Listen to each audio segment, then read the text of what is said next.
ఒక ప్రాణం ప్రపంచాన్ని చూడకముందే ప్రాణం వదులుకుంటుందంటే దానికి కారణం అబార్షన్.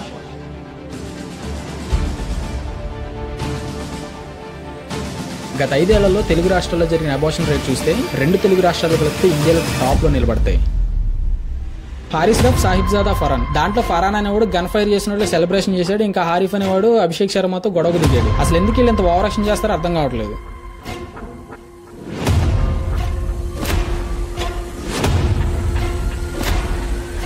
ఈ రోజు రాత్రి నాగపూర్ గ్రామీణ పోలీస్ స్టేషన్ కాలనీ మొత్తాన్ని బాంబులు పెట్టి పేల్చేయబోతుందని చెప్పేసి ఒక వార్నింగ్ అయితే ఇచ్చారన్నమాట.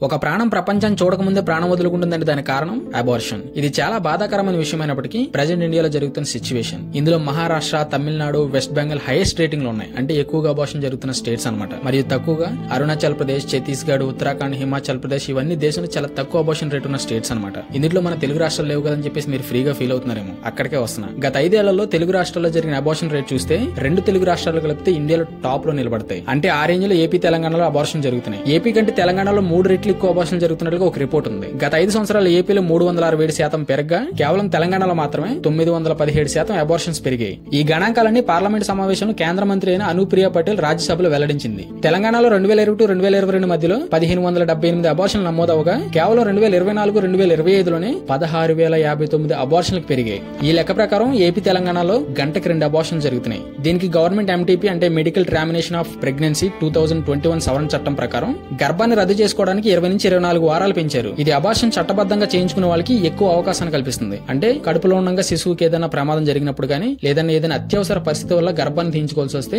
ఈ చట్టం వర్తిస్తుంది అనమాట. అసలు ఎందుకు ఇన్ని అబార్షన్ జరుగుతున్నాయంటే ఇది ముఖ్యంగా సిటీలో ఉన్న టీనేజ్ జెండర్లో ఎక్కువగా జరుగుతున్నాయి. మెచ్యూరిటీ లేకుండా చిన్న వయసులో పెళ్లి చేసుకోవడం వల్ల ఆర్థిక భారం బాగా పెరిగి అబార్షన్ చేయించుకోవడానికి ముఖ్య కారణంగా మారుతున్నాయి. కొన్ని జంటల్లో అయితే హార్మోన్స్ లోపాల వల్ల కూడా అబార్షన్ జరుగుతున్నాయి. ఇవన్నీ లీగల్ గా జరిగే కారణాలు. ఇంకొన్ని కారణాలు ఏంటంటే జన్యుపరమైన క్రోమోజోములు పుట్టుకతో వచ్చే అసాధారణమైన లక్షణాల వల్ల వైద్య సమస్యలు తలెత్తి అబార్షన్స్ ఎక్కువగా జరుగుతున్నాయని చెప్పేసి ఒక రిపోర్ట్ ఉంది. ఇల్లీగల్ గా జరిగే వీటికి ఒక లెక్క అంటూ లేదు. పెళ్లికి ముందే ప్రెగ్నెన్సీ రావడం, ఎవరి మీద కోపాన్ని ప్రెగ్నెన్సీ మీద చూపించడం, ఇలా చెప్పుకోలేని కారణాలు చాలానే ఉన్నాయి. సో ఇలా అర్ధాంతరంగా అబార్షన్ జరగడం వల్ల ఆడవాళ్ళలో చాలా హెల్త్ ఇష్యూస్ వచ్చే అవకాశాలు ఉన్నాయి. మెంటల్ గా డిప్రెషన్ లోకి వెళ్ళిపోతారు, ఫిజికల్ గా హెల్త్ ని కోల్పోతారు. So be careful.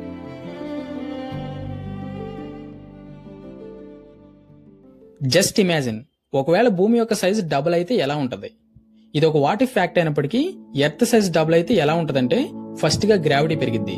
భూమి డబుల్ అవడం వల్ల గ్రావిటీ అనేది 2 రెట్లు పెరిగిద్ది. ప్రస్తుతానికి 9.807 మైల్స్ పర్ సెకండ్ స్క్వేర్ గా ఉంది. భూమి డబుల్ అవడం వల్ల మనిషి గానీ లేదా ఏదైనా వస్తువు గానీ దాని వెయిట్ కూడా డబుల్ అవుద్ది.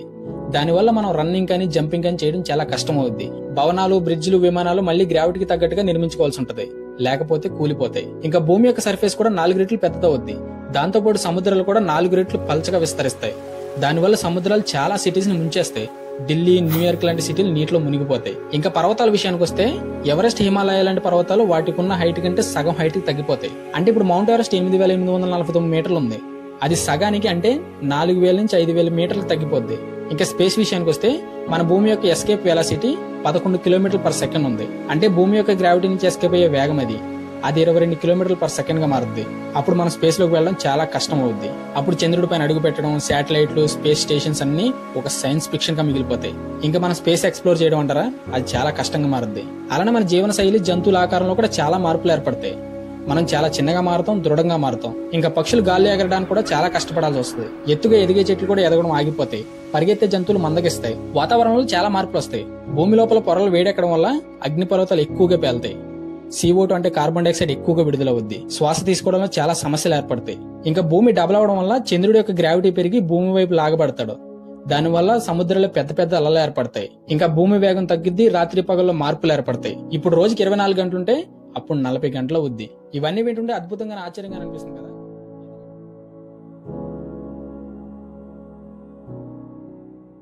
ఇది ఒక ఫన్నీ ఇన్సిడెంట్ అనమాట. లాస్ట్ వరకు చూడండి, మీకు నవ్వు వస్తుంది. మహారాష్ట్రలో నాగ్పూర్ కంటోన్మెంట్ ప్రాంతంలో ఉన్న police station help line number కి రాత్రి 10:20 సమయంలో ఒక ఎమర్జెన్సీ కాల్ అయితే వచ్చింది. ఆ కాల్లో మాట్లాడిన వ్యక్తి ఇలా చెప్పాడు: ఈ రోజు రాత్రి నాగ్పూర్ గ్రామీణ పోలీస్ స్టేషన్ కాలనీ మొత్తాన్ని బాంబులు పెట్టి పేల్చేయబోతుందని చెప్పేసి ఒక వార్నింగ్ అయితే ఇచ్చాడు అనమాట. అంతే దెబ్బతో అలర్ట్ అయిన డీసీపీ నికేతన్ కదం తన బృందం కలిసి వెంటనే సంఘటన స్థలానికి అయితే చేరుకున్నారు. అలానే గ్రామీణ పోలీస్ స్టేషన్ అయిన కపిల్ నగర్ పోలీస్ స్టేషన్, అగ్నిమాపక దళాలు మరియు బాంబు స్క్వాడ్లు, డాగ్ స్క్వాడ్లు అన్ని తక్షణం అక్కడికి చేరుకున్నారు. కొన్ని గంటల పాటు ఆ బాంబులు వెతికారు, కానీ ఒక్క బాంబు కూడా దొరకలేదు. ఎందుకని మంచిదని చెప్పేసి ఫస్ట్ నుంచి ఈ కాల్ ట్రేస్ చేస్తున్నారు. అప్పుడు ఈ కాల్ అనేది నాగ్పూర్ కి 40 కిలోమీటర్ల దూరంలోనే కంటోల్ అనే గ్రామం నుంచి వచ్చిందని చెప్పేసి కంట్రోల్ రిపోర్ట్ ఇచ్చిన డీటెయిల్స్ తోటి ఆ వ్యక్తికి స్పాట్ పెట్టారు. కంటోల్ అనే గ్రామంలో చీకట్లో మందు కొడుతున్న ఆ వ్యక్తిని పోలీసులు పట్టుకొని తీసుకొచ్చి ఇన్వెస్టిగేషన్ చేయడం మొదలు పెట్టారు. అప్పుడు చాలా అద్భుతమైన విషయాలు బయటకు వచ్చాయి. 32 ఏళ్ల చేతన్ బానైత్ అనే వ్యక్తి పోలీసుల మీద పగతో ఇలా చేశారని చెప్పుకొచ్చాడు. గత నెలలో తన గంజా కేసులు అరెస్ట్ చేశారని చెప్పేసి పోలీసుల మీద ఇలా రివెంజ్ తీర్చుకున్నానని చెప్పేసి చెప్పుకొచ్చాడు. అరే నువ్వు చేసింది ఏమైనా పత్తి పని అనుకున్నావా, లేదా మాకేం పని లేక నిన్ను అరెస్ట్ చేసి జైల్లో పెట్టామనుకున్నావా, నువ్వు చేసేది గంజా వ్యాపారం కాబట్టి పట్టుకున్నారా అని చెప్పేసి ఇంత మాదిరి ఐస్ క్యూబ్స్, ఇంత మాదిరి పెద్ద పెద్ద లాఠీలు బాగా వాడారనమాట తన మీద. సో దెబ్బతో మనోడు తిక్క బాగా కుదిరింది అనమాట. సో ఈ టాపిక్స్ మీకు ఏ టాపిక్ ఇంట్రెస్టింగ్ అనిపించింది కింద కామెంట్ చేయండి. అలానే వీడియో నచ్చితే లైక్ చేయండి, వీలైతేనే షేర్ చేయండి. తప్పకుండా సబ్స్క్రైబ్ చేసుకోండి, పక్కన గంట సింబల్ దాన్ని ఆన్ చేసి పెట్టుకోండి. అలా చేయడం వల్ల నేను చేసే ప్రతి ఒక్కరు మీకు ఫస్ట్ టైం నోటిఫికేషన్ రూపంలో వస్తుంది. మళ్ళీ కలుద్దాం, అంతవరకు సెలవు, బాయ్.